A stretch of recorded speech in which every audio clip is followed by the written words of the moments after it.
Sebenarnya, Hitler sendiri itu awalnya adalah pengagum Mussolini. Dan Mussolini sendiri tidak menaruh perhatian pada Hitler. Apa sih cuk geje asu. Lapo gak gambarmu adus sisan pajangan ngono. Bahkan Mussolini menganggap Hitler adalah badut yang meniru gayanya. Ancuk cangkem. Hitler dianggap badut, Pak. Dan sebagian besar hanya melawan menggunakan pedang atau tombak. Jadi jancuk selama iku, Pak. Ngene gawe senjata kimia lho, mata nih picek aja nih.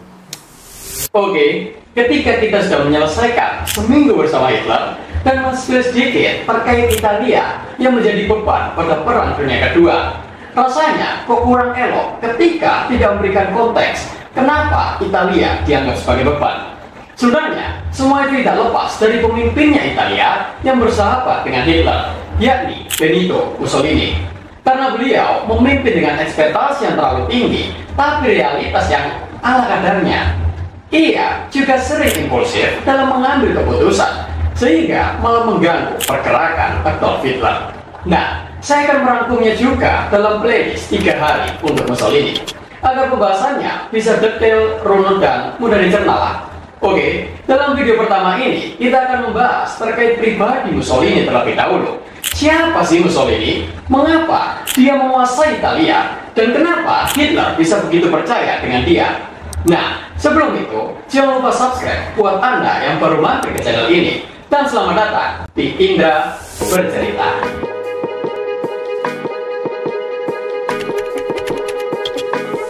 Benito Mussolini memiliki nama asli Benito Amilcar Andrea Mussolini yang lahir pada 29 Juli 1883 di Pridapio, sebuah desa kecil di Provinsi Forli, Italia. Desa tersebut merupakan lingkungan pedesaan yang miskin, namun syarat akan dinamika politik lokalnya. Mussolini merupakan anak dari Alessandro Mussolini dan Rosa Maltoni. Nah, kita mulai dari ayahnya dulu, yakni Alessandro Mussolini, yang bekerja sebagai seorang pandai besi lokal. Selain itu, Alessandro merupakan aktivis sosialis yang sangat vokal. Pandangan ideologisnya bukan sekedar kelas simpatisan, tapi revolusioner. Ia percaya pada aksi langsung, anti-otoritarianisme, anti-borjuis, dan seringkali meyakini bahwa kekerasan adalah alat yang sah untuk mencapai perubahan sosial. Loh ya, lagi mulai loh itu. Besi bener, Pak. Nah, di bengkel pandai besi milik Alessandro tersebut juga merupakan kedai minum kecil yang menjadi tempat berkumpul para radikal lokal. Sehingga sejak kecil, Benito sudah sering terpapar pada diskusi politik yang panas dan perdebatan ideologis yang tajam. Menurut Bosworth, dengan sifat ayahnya yang seperti itu, kemungkinan mewariskan sikap aksi langsung atau boserare kababi pula. Selain itu, juga sikap kekerasan, anti-borjuis, dan gaya kepemimpinan yang otoriter. Lalu, kita bergeser ke ibunya, yakni Rosa Maltoni, yang berprofesi sebagai guru sekolah dasar. Bertolak belakang dengan suaminya, Rosa merupakan orang yang soleh. Ia begitu taat dengan agamanya, yakni Katolik, dan patuh akan otoritas gereja. Nah, perbedaan ini menciptakan dinamika pengasuhan yang kontradiktif, di mana sang ayah mendorong Benito untuk menjadi pemberontak, sementara ibunya mendorong untuk menjadi orang yang taat. Menurut Stanley, dalam bukunya yang berjudul A History of Fascism, Benito Mussolini kerap menjadi orang yang tidak konsisten. Inkonsistensi ini berasal dari konflik internal dalam dirinya yang ia bawa dari sifat kedua orang tuanya tersebut. Keluarga kecil Benito Mussolini merupakan cerminan dari kondisi masyarakat pedesaan Italia di tahun itu, yang mana terjerat masalah ekonomi, tidak punya peluang untuk keluar, dan juga tidak puas dengan kebijakan pemerintah, sehingga memicu berbagai sentimen anti kemapanan dan keinginan akan perubahan radikal. Oke, kita lanjut ke perjalanan pendidikan Benito Mussolini, yang mana meskipun anak dari seorang guru, ia tidak serta-merta menjadi orang yang patuh. Ia malah sulit diatur, pemberontak, dan tentu saja tidak disiplin. Bahkan dilaporkan Benito pernah dikeluarkan dari beberapa sekolah karena perilaku yang tidak teratur, agresif, dan sering terlibat gesekan dengan teman-temannya. Ia juga secara tidak ragu bertengkar dengan temannya menggunakan pisau. Niat mata ini anjir. Nah, Setelah menyelesaikan masa sekolahnya, Benito Mussolini langsung terjun ke dunia jurnalisme radikal dan agitasi politik. Agitasi politik itu kayak resah terhadap kondisi politik itulah. Nah, selama menjadi jurnalis ini, ia dikenal juga sebagai orator yang ulung dan tulisannya juga tajam. Di tahun 1902, hampir mirip dengan Hitler, Mussolini juga menghindari wajib militer dan melarikan diri ke Swiss, seperti di Lausanne, Bern, dan Geneva. Selama di Swiss ini, Benito hidup dalam kemiskinan ekstrim dan hanya bekerja sebagai buruh serabutan saja. Tapi, sifat pemberontak yang sudah ia miliki terus membara dalam dirinya, sehingga ia menghabiskan banyak waktu untuk mendalami berbagai ideologi yang searah dengan apa yang sudah diwarisi oleh ayahnya, seperti membaca tentang pemikiran Karl Marx, Friedrich Nietzsche, George Sorel, dan para pemikir radikal lainnya. Nah, di pelariannya ini pula, Mussolini juga aktif dalam gerakan buruh dan gerakan sosialis. Ia bergabung dengan serikat pekerja dan menulis untuk surat kabar sosialis. Dalam serikat buruh itulah, ia mulai mengasah kemampuan berpidatonya, terutama di hadapan para pekerja migran Italia. Ia pun juga turut terlibat dalam aksi-aksi buruh yang membuatnya harus berurusan dengan pihak berwenang karena aksi-aksinya tersebut acap kali tidak kondusif. Sehingga pada tahun 1904 ia dideportasi kembali ke Italia. Timbang jadi betina korewong ya, karena alih-alih Pak. Nah, beberapa tahun kemudian diketahui Benito Mussolini juga menghabiskan waktu di Austria, tepatnya di Trento, yang mana walaupun di bawah pemerintahan Kekaisaran Austria-Hungaria, di Trento merupakan wilayah yang berbahasa Italia, sehingga sangatlah cocok untuk Mussolini mengembangkan karir di sana. Dan lagi-lagi ia kembali keisro nangkono Pak. Ia kembali menjadi provokator untuk kaum sosialis, sehingga ia harus dideportasi lagi untuk kesekian kalinya. Sekembalinya di Italia, Mussolini fokus untuk menekuni karir jurnalismenya di berbagai surat kabar sosialis lokal dengan menerbitkan artikel-artikel yang dikenal tajam, provokatif, dan sangat pragmatis. Jadi tulisannya kayak Yois, tulisannya mengatos lah, atau skate. Puncak karir jurnalismenya terjadi pada tahun 1912 ketika ia berusia 29 tahun, yang mana ia menjadi editor surat kabar resmi Partai Sosialis Italia, Avanti. Ya, jabatan ini kalau sekarang ya kayak Pimret lah, ya pimpinan redaksi lah.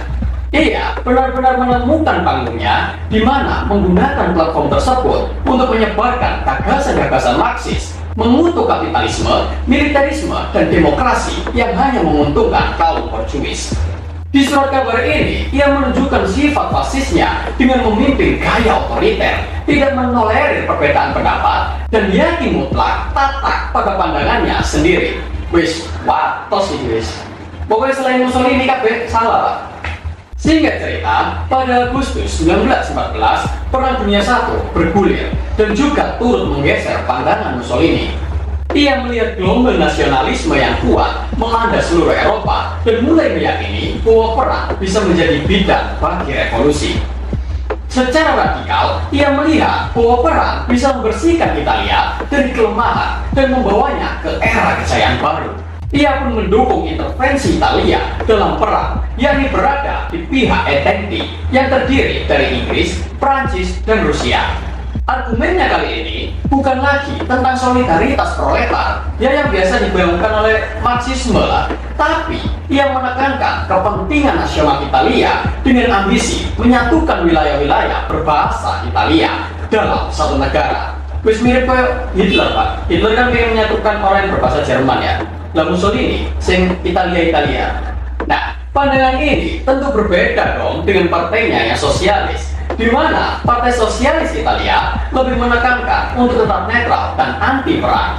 Sehingga terjadilah konflik ideologi di sana yang membuat Benito Mussolini harus ditembak dari partai tersebut pada November 1914. Tanpa buang waktu, Mussolini segera mendirikan surat kabar baru, yakni Il Popolo de Italia pada November 1914, yang didanai oleh kelompok-kelompok industri yang pro akan peperangan.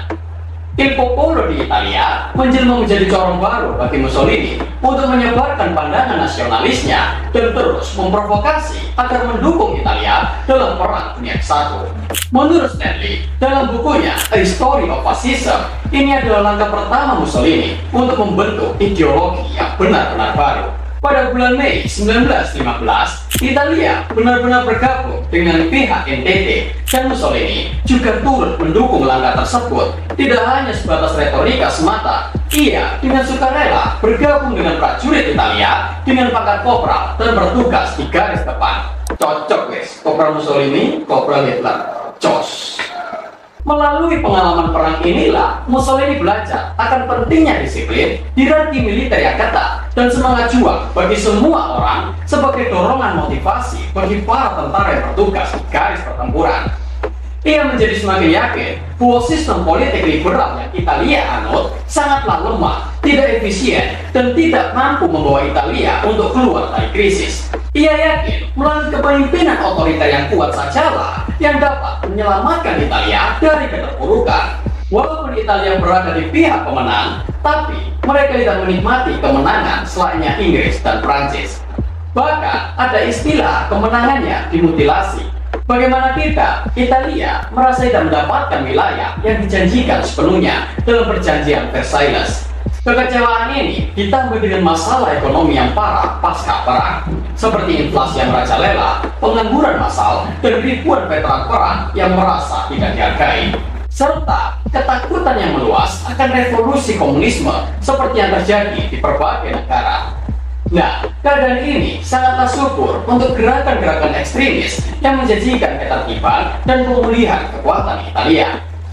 Kondisi seperti ini tentu saja tidak disia-siakan dong oleh Mussolini. Pada 23 Maret 1919, ia mendirikan Fasci del Combattimento yang artinya Liga-Liga Pejuang. Fasci del Combattimento adalah sebuah kelompok yang terdiri dari berbagai elemen masyarakat yang kecewa terhadap pemerintahan sekarang.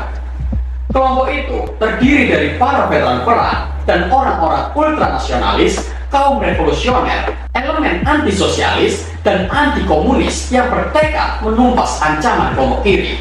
Ya isinya orang-orang radikal sing yang nanti tersulut aja Pak, aku pasti langsung. Selainnya Hitler, kelompok ini juga turut membentuk sayap kelompok paramiliter yang bertugas jejak-jejakan lah pokoknya, yang bernama Squad Tristi atau kemeja hitam. Masih menurut Stanley, kelompok inilah yang menandai awal gerakan fasisme akan tumbuh subur menjadi kekuatan politik dominan di Italia. Nah, Mussolini kan udah punya kendaraan besar nih, yaitu kelompok radikal tadi. Saatnya merebut kekuasaan. Jadi, kelompok Mussolini tersebut sudah memberikan teror di segala penjuru kota. Tapi pihak aparat setempat malah seolah membiarkan hal tersebut, sehingga menciptakan iklim ketakutan dan ketidakpastian di tengah masyarakat yang membuat mereka berpikir untuk mencari sosok penyelamat untuk mengembalikan ketertiban kota. Wis tepat wis, waya tampil loh Mussolini bro. Mussolini pun membuat gerakan pawai ke Roma, yakni mobilisasi demonstrasi berskala besar untuk menuntut pengunduran diri pemerintah dan penunjukan Mussolini sebagai Perdana Menteri, yakni Italo Balbo, Michel Bianchi, Amelio De Bono, dan Cesare Maria De Vecchi. Jadi, bener gak sih omongan gue ini? Lek salah, tolong komen ya. Bahasa Italia, Pak, alure spaghetti. Mereka mulai berbaris di berbagai penjuru Italia untuk menuju ibu kota. Nah, bajingan Mussolini di sini, ia malah tetap berada di Milan untuk menghindari resiko personal pada dirinya sendiri. Ia baru bergabung ketika sudah terlihat jelas kemenangannya. Wadah lucu. Anak boy maju, tidak mbak, nyantai Pak. Nah, sebenarnya pemerintah sendiri agak ragu untuk menyikapi hal ini. Perdana Menteri saat itu, yakni Luigi Facta, sudah meminta Raja Victor Emmanuel III untuk menandatangani deklarasi keadaan darurat, sehingga pihak militer dapat membubarkan pawai fasis itu. Tapi karena takut akan terjadi perang saudara, Raja pun menolak permintaan tersebut. Hingga akhirnya pada 29 Oktober 1922, ia secara resmi menunjuk Benito Mussolini sebagai Perdana Menteri Italia. Sukses besar, bos. Menang lah, nyantri dari kepala, awai, menang. Aduh. Sebagai pemimpin fasis, tentu saja ia ingin menjadi pemimpin tunggal dong. Nah, pada masa kampanye pemilihan parlemen 1924, Mussolini menerbitkan hukum Acerbo yang memberikan 2/3 kursi di parlemen kepada partai yang memenangkan setidaknya 25% suara. Dia kan udah jadi Perdana Menteri ya, terus juga menguasai partai fasis itu. Sehingga pada pemilu itu, ia dapat memenangkannya dengan mudah. Mussolini dapat mengamankan 2/3 parlemen dengan para pendukungnya. Kecurangan tersebut tidak serta-merta tanpa perlawanan. Seorang deputi sosialis, yakni Giacomo Matteotti, dengan berani dan belak-belakan menentang fasisme dan menuduh fasis telah melakukan penipuan masif dan kekerasan dalam pemilu 1924. Nah, 2 bulan kemudian, tepatnya Juli 1924, tubuh Matteotti ditemukan sudah tidak bernyawa, yang membuat masyarakat, khususnya oposisi, langsung menuduh orang-orang fasis sebagai pelakunya. Para oposisi yang berada di parlemen melakukan penarikan diri dan membentuk majelis tandingan di luar gedung parlemen. Para oposisi tersebut berharap Raja Victor Emmanuel III untuk turun tangan dan memecat Benito Mussolini sebagai Perdana Menteri. Menurut MacGregor Is History, Mussolini sempat panik dan mungkin saja akan memundurkan diri jika memang Raja mengendaki. Namun, Raja malah tidak memecat Mussolini. Dan lagi-lagi, Raja takut akan terjadinya perang saudara jika Mussolini dipecat. Belum lagi, pemecatan itu ditakutkan akan menjadi jalan revolusi bagi kaum komunis yang lebih ditakutkan oleh Raja. Selain itu, banyak juga elit industri, para pemilik tanah, dan kalangan konservatif juga turut melihat Mussolini sebagai satu-satunya jaminan stabilitas dan perlindungan terhadap ancaman komunisme. Jadi, walaupun di momen ini banyak yang membenci bahkan membela terhadap Mussolini, tapi mereka juga tidak tahu harus bagaimana karena ancaman komunisme juga lagi merebak di mana-mana. Nah, berbagai gejolak protes yang tidak jelas itu berlangsung selama berminggu-minggu dalam ketidakpastian hingga Mussolini memutuskan untuk mengambil inisiatif yang epik, yakni di tanggal 3 Januari 1925, ia berpidato di hadapan para parlemen dengan mengatakan, "Saya menyatakan di hadapan majelis ini dan di hadapan seluruh rakyat Italia bahwa saya sendirilah yang memikul tanggung jawab politik, moral, dan historis atas semua yang terjadi." Pidato tersebut menurut para sejarawan bukanlah pengakuan bersalah, tapi sebagai tantangan brutal kepada lawan politiknya yang terdengar seperti, "Saya bertanggung jawab apa yang akan kalian lakukan." Cukup epic, cukup. Nah, karena kekuatan oposisi yang tidak jelas kemana arahnya, akhirnya pidato tersebut malah menjelma sebagai intimidasi kepada lawan dan menegaskan kekuasaan Mussolini sebagai penguasa Italia. Dan benar saja, seusai tantangan tersebut, Mussolini mengeluarkan hukum diktatorial yang sistematis guna menghancurkan demokrasi di Italia dan melarang semua partai kecuali partai fasis, membubarkan serikat pekerja independen, menghapuskan kebebasan pers, menumpas segala bentuk antifasisme melalui polisi rahasia OFRA, dan menasbihkan diri hanya bertanggung jawab kepada raja, tidak kepada parlemen, apalagi rakyat Italia. Visi fasisme Mussolini itu bertujuan untuk mengembalikan kejayaan Kekaisaran Romawi kuno, sehingga ia sering disebut sebagai Dux, yang berarti pemimpin dalam bahasa Romawi. Saking terobsesinya dengan Romawi kuno, simbol utama fasismenya diambil dari zaman Romawi kuno, yakni Vasquez, atau seikat batang dengan kapak yang melambangkan otoritas dan persatuan. Mussolini juga memerintahkan untuk penggalian besar-besaran guna mencari situs-situs Romawi kuno di Roma, yang bukan hanya untuk tujuan arkeologis, tapi untuk menunjukkan kepada semua orang tentang kemuliaan nenek moyang mereka. Lebih jauh daripada itu, Mussolini juga memiliki ambisi untuk mengembalikan Laut Mediterania menjadi Mare Nostrum atau Laut Italia, yang menjadi fondasi kuat akan serangan mereka ke Albania, Libya, dan kemudian ke Yunani. Sama seperti orang-orang fasis lainnya, Benito juga seolah menjadi dewa di Italia. Dengan ingin mengontrol segala hal, ia juga membanjiri Italia dengan slogan-slogan singkat untuk mencuci otak rakyatnya, seperti Mussolini sempre ragione, yang berarti Mussolini selalu benar. Mussolini selalu benar.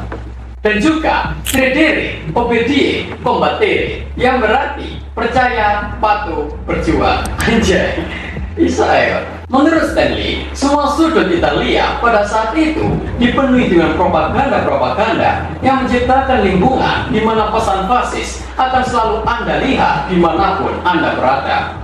Bahkan, menurut Postword, Mussolini digambarkan menjadi penyelamat bangsa, seorang jenius, atlet, dan pahlawan yang tak kenal lelah. Serta gambar-gambarnya juga sangat beragam, mulai dari petani, berenang, dan pemimpin olahraga.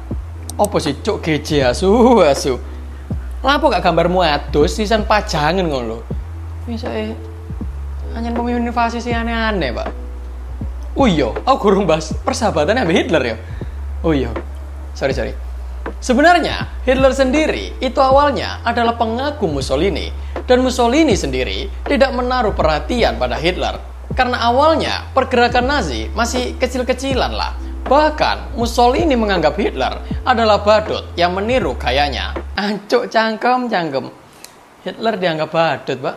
Anggapan tersebut masih terus dibawa Mussolini ketika awal pertemuan mereka pada Juni 1934 di Venesia, Italia. Ya bayangkan saja, Mussolini sudah cukup lama memimpin Italia dan bertemu dengan Hitler yang baru setahun menjadi kanselir. Ditambah lagi, Hitler tidak bisa menyembunyikan kekagumannya dengan terus nyerocos tanpa henti. Nah, hubungan persahabatan mereka baru mendapatkan momentum ketika Italia menginvasi Ethiopia yang memicu kecaman keras dan sanksi ekonomi dari Liga Bangsa-Bangsa, termasuk Inggris dan Prancis. Serta hanya Jermanlah yang menjadi satu-satunya kekuatan besar dan tidak turut menjatuhkan sanksi tersebut. Menurut Stanley, inilah awal mula Mussolini memandang Hitler sebagai mitra potensial untuk kedepannya. Oh ya, kenapa Italia mendapatkan kecaman itu? Karena pada invasi tersebut, mereka menggunakan senjata kimia, yakni gas mustard, yang bisa menyebabkan pernafasan kronis, kerusakan mata permanen, masalah kulit, kanker, dan tentu saja dampak psikologis kepada korban. Akibatnya, hingga ada 100.000 orang meninggal karena gas itu. Padahal mereka hanya melawan Ethiopia loh, yang hanya mengandalkan pasukan infanteri dengan senjata minim. Mereka hampir tidak memiliki angkatan udara dan sebagian besar hanya melawan menggunakan pedang atau tombak. Jadi, jancuk selama iku, Pak. Ngono gawe senjata kimia loh, mata nih kan jadi. Nah, Mussolini mulai menaruh harapan besar kepada Hitler ketika ia berkunjung ke Jerman pada September 1937. Pada saat itu, untuk membuat idola lamanya tersebut terkesan, Hitler mengatur penyambutan megah dengan dijamu parade militer besar-besaran, kunjungan ke pabrik persenjataan, dan berpidato di hadapan ribuan orang. Mussolini pun langsung, yoiki, jos, mitra kekejaman yang sangatlah pas. Puncaknya, Italia dan Jerman menandatangani Fakta Baja pada Mei 1939 yang membuat mereka secara penuh akan beraliansi serta menyeret Italia untuk terjun ke Perang Dunia Kedua berada bersama Jerman. Nah, perlahan Jerman mengetahui kelemahan Italia yang sesungguhnya dan mengganggu jalannya Hitler untuk terus maju. Oke, sekian penjelasan tentang siapa itu Benito Mussolini dan persahabatannya dengan Hitler. Di episode selanjutnya, kita akan membahas tentang kelemahan Italia yang justru mengganggu jalannya Hitler. Seperti biasa, jika ada kurangnya informasi atau perbedaan pandangan, bisa kita diskusikan di kolom komentar. Jangan lupa like, share, dan subscribe. Serta sampai jumpa di episode berikutnya. Aku sih mangkel ambek gas master itu mau lo. Maksudnya musuh Ethiopia lo, cuk. Ate guys senjata kimia, Pak. Ethiopia. Aduh.